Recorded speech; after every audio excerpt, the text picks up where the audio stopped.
రాష్ట్ర ప్రజలు సమాధానం చెప్పండి. మరి మీరు రాజశేఖర్ రెడ్డి గారి వారసులు ఎలా అవుతారు? రాజశేఖర్ రెడ్డి గారి సంక్షేమ పాలనకు జగనన్న పాలనకు ఆకాశానికి పాతాళానికి ఉన్నంత తేడా లేదా? నిన్న ఒక ప్రాజెక్టుకు పోయాం. రాజశేఖర్ రెడ్డి గారు 750 కోట్లు పెట్టి ప్రాజెక్టు పూర్తి చేస్తే ఆ ప్రాజెక్టుకు కనీసం మెయింటెనెన్స్ అంటే ఆయిలింగ్, గ్రీసింగ్ ఇలాంటివి కూడా లేక ఆ గేట్లు ఊడిపోయి ఆ నీళ్లలోనే తేలుతున్నాయి. సిగ్గుగా లేదా? గుండ్లకమ్మ ప్రాజెక్ట్ రాజశేఖర్ రెడ్డి గారు ప్రాజెక్టు పూర్తి చేస్తే మీకు కనీసం మెయింటెనెన్స్ చేయడం కూడా చేత కాలేదు అంటే మీరు రాజశేఖర్ రెడ్డి గారి సంక్షేమ పాలన అందిస్తున్నట్టా అని మీకు మీరే ప్రశ్నించుకోండి. రాజశేఖర్ రెడ్డి గారు మాట మీద నిలబడే నాయకుడు. ఏ మాట ఇచ్చినా మాట తప్పని నాయకుడు రాజశేఖర్ రెడ్డి గారు. మరి మీరు ఎన్ని మాటలు చెప్పారు? స్పెషల్ స్టేటస్ తీసుకొస్తాను అని చెప్పారు. ఆ మాట తుంగలో తొక్కారు. పూర్తి మద్యపాన నిషేధం అని చెప్పారు. పూర్తి మద్యపాన నిషేధమని నేను మేనిఫెస్టోలో పెడుతున్నాను అని చెప్పారు. పూర్తి మద్యపాన నిషేధం చేయకపోతే నేను అసలు మీ ముందుకొచ్చి ఓట్లే అడగనన్నాడు జగనన్న గారు. మేనిఫెస్టో అంటే నాకు బైబిల్ లాంటిది, ఖురాన్ లాంటిది, భగవద్గీత లాంటిది అన్న జగనన్న గారు మరి ఇప్పుడు పూర్తి మద్యపాన నిషేధం ఎందుకు చేయలేదు అని ఆంధ్ర రాష్ట్ర ప్రజలకు సమాధానం చెప్పాలి. మాట తప్పని మడమ తిప్పని నాయకుడు రాజశేఖర రెడ్డి గారు అయితే మీరు ఇచ్చిన మాట ప్రతి మాట తప్పారు కదా జగనన్న గారు. మరి ఆంధ్ర రాష్ట్ర ప్రజలకు ఏం అని అడుగుతున్నాం. ఇక్కడే ఉంది మన్నవరంలో రాజశేఖర రెడ్డి గారు ముఖ్యమంత్రిగా ఉన్నప్పుడు 6,000 కోట్ల రూపాయలు పెట్టి BHEL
బీజేపీ పార్టీకి వేసినట్టే, జనసేనకు వేసిన ప్రతి ఓటు బీజేపీ పార్టీకే వేసినట్టే. మరి మీకు ఎందుకు వేయాలి ఓటు? నేరుగా బీజేపీ పార్టీకే వేస్తే సరిపోయింది కదా. అందుకే చెప్తున్నాం, ప్రజలను హెచ్చరించాల్సిన అవసరం ఉంది. ప్రజల దగ్గరకు వెళ్ళండి. ఎన్ని ఇల్లులు తట్టగలిగితే, ఎన్ని తలుపులు తట్టగలిగితే, ఎన్ని గడపలు తొక్కగలిగితే అంతమంది దగ్గరికి వెళ్ళాలి. ఎన్ని సంఘాలను వీలైతే అన్ని సంఘాలను కలవండి.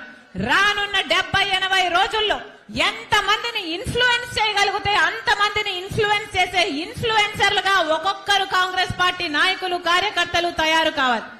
ఒక్కొక్కరు ఒక్కొక్క సైనికుడిగా కాదు, ఒక్కొక్కరు ఒక్కొక్క సైన్యములా మారాల్సిన అవసరం ఉంది. కష్టపడదాం. ఈ 90 రోజులు 80 రోజులు కష్టపడదాం.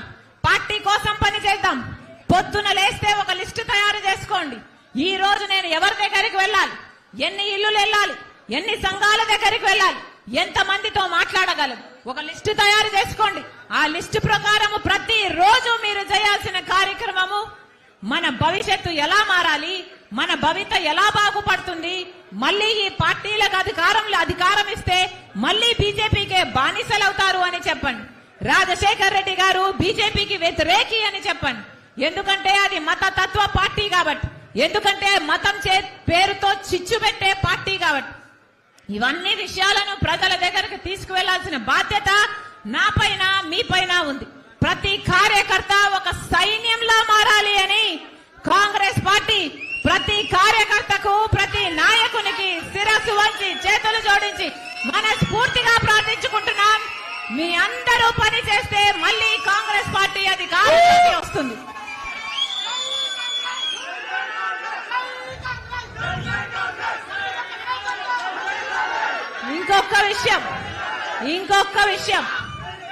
ఇంకొక విషయం ఒకప్పుడు